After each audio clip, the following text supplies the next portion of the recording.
Standard sports broadcasts often distort our view of the game, as the tilted camera angle makes it difficult to judge a player's true positioning and court coverage. This project solves this by using AI to flatten the game into a precise 2D top-down map.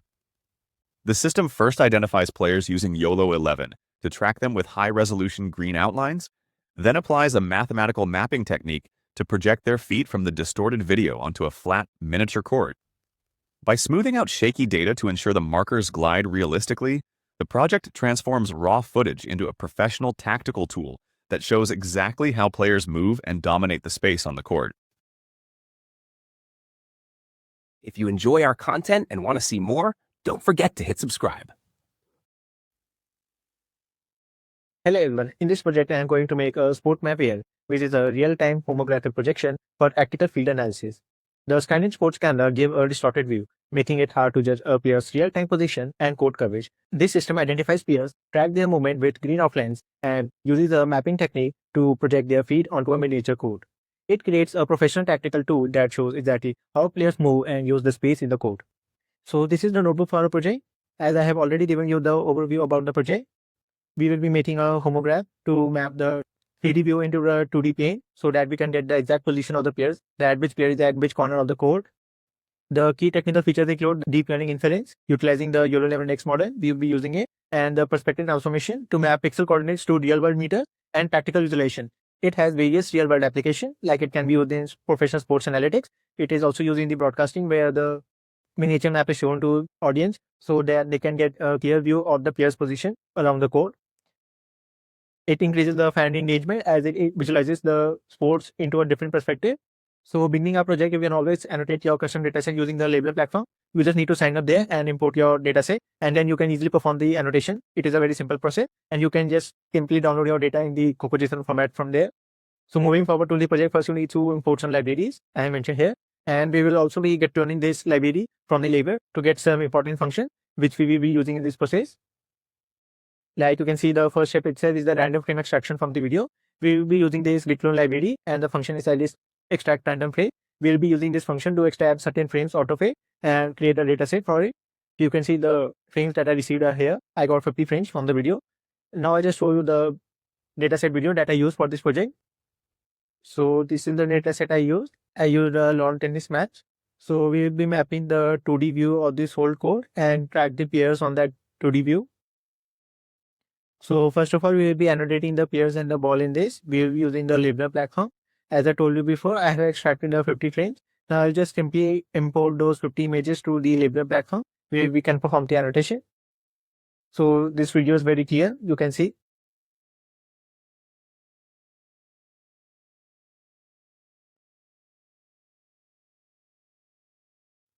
Now I'll just show you the labeler platform where I performed the annotation for this project. So here is the labeler platform. You can see I have imported all the 50 images and did the annotation on it. It is a simple process. You can also do it. So I have the two objects in it, the tennis players and the ball. You can see this is the 4 tennis players which are playing this game. And here is the tennis ball. You can see the tennis ball is here. And there are 4 players. Similarly, I had done it for all the 50 images. As you can see here also, the 4 players have been marked and the ball also. Here also the 4 players and the ball has been marked clearly. So similarly, you can also perform all the annotation on the labeler platform. It is a very simple process. And after your annotations are completed, you can simply download it in the COCO JSON format and simply export it to the project folder. You just import your COCO JSON format in the project folder like I have imported. You can see this is my JSON file here. Now what we will do is we will just convert the COCO JSON format to the YOLO format. So for this, I will again use that git clone library which I cloned earlier and use this function called COCO to YOLO converter.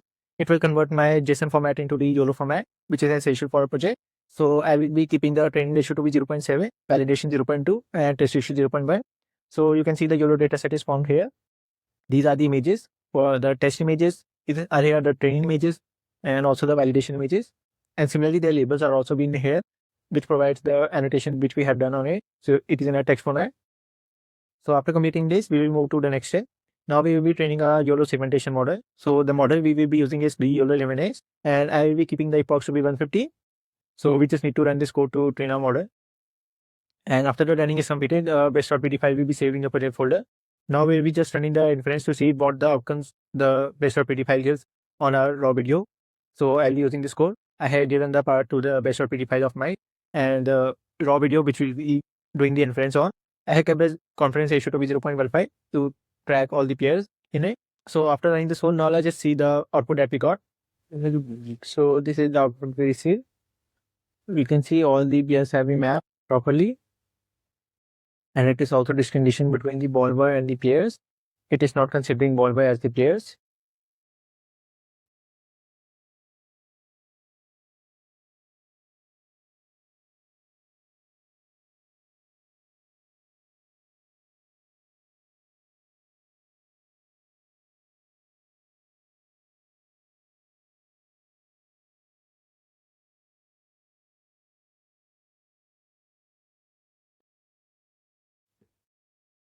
Now let's just move to the next step.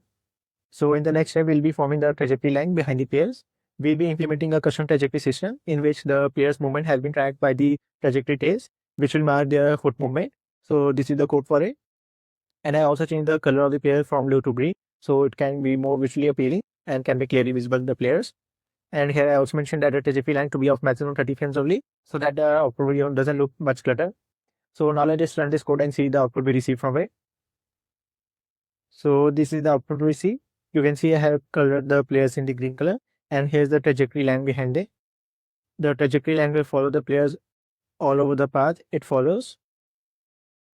It gives a better visual appealing and shows how the player is moving in the P.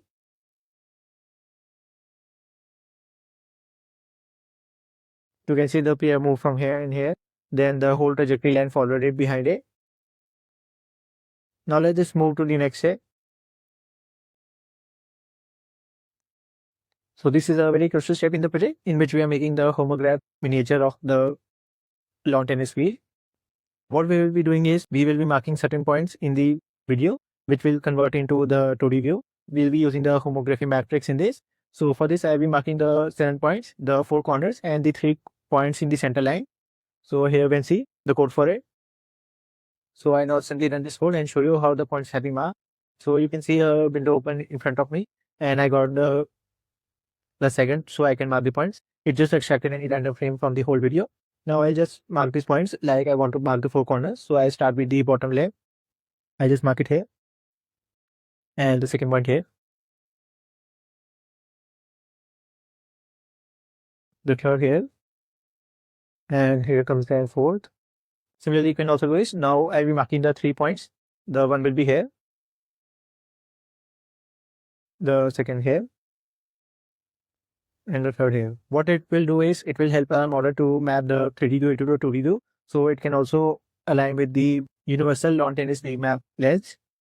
After computing all the points, I'll just enter Q to exit. Now you can see I have exited this code and the 7 points that I marked are stored here. You can see these are the coordinates for it. Now comes the very crucial step of making the digital homography and tactical mapping. As you can see, the system establishes a relationship between the distorted camera view and a flat metric representation of tennis court, which these are the universal coordinates of it. Like the width is about 11 meters and the length is about 24 meters. And we'll be using the 7 calibrated points, which we calculated in the previous step. And the system will calculate a 3x3 matrix that maps any pixel into a real world coordinate. So the homograph we will be getting will be mapped with the original real world coordinates. And we will be also providing a padding to all the sides of the court. So if the player moves out of the court, because in the lawn tennis, the player always not stays in the guided lines of the court, it stays outside as well. So we'll be providing a 2.5 meter padding on it. And this step is to just smooth the process, like to remove any jitter from it. We'll be using it. So the alpha we have kept is 0.2. So now you can see the 7 points which I calculated earlier are kept here in the formal numpy. And the padding of 2.5 meter which I told you earlier is also written here. And here's the smoothing function that I told you about. And here I'll start the inference of it. And let's just see the output we received using this code. So this is the output we received. You can see the left side we got the homograph of the lawn tennis game which is going on here. And all the players have been marked here as well. One team is marked with the blue color and the other team with the red color. The player movements are accurate with this homograph as it is clearly visible here. And the padding which I told you about, it is here, the 2.5 meter from all the 4 sides.